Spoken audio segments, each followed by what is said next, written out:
ოცნების პროპაგანდისტი უცნობი ბოდიშსიხდის ვეღარ გამიძლო ნერვებმა ასეხსნის ის საკუთარ გამონათქვამს, რომ ვინც მოსაყდრე შიოს სასარგებლოდ კანდიდატურას არ მოხსნის, ყველა მოღალატე იქნება. უცნობი მეუფე ესაიასაც ებოდიშება, თუმცა ამტკიცებს, რომ ტყუილი არ უთქვამს.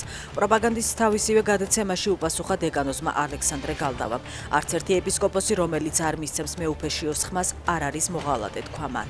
დაფარული ანდერძი საზოგადოებაში შესაძლოა გარკვეულ შფოთს ქმნიდეს, ამბობს დეკანოზი ანდრია ჯაღმაიძე. მისივე თქმით, ის რაც დაწერილი უნდა ყოფილიყო, პატრიარქმა საზოგადოებას 9 წლის წინ განუცხადა.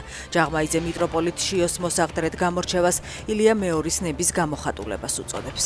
ოცნების დეპუტატებს, რომლებმაც 6 წელზე მეტი ხნის მანქანების შემოყვანის აკრძალვის კანონპროექტი წარადგინეს, მილიონიანი ავტოპარკი ჰყავთ.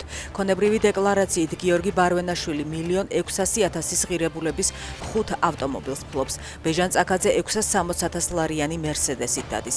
ილია ინჯიას თითქმის 9 მილიონის მანქანები აქვს, მამამისს კი მილიონზე მეტის. ვის მფლობელობაშია ვერტმფრენიც.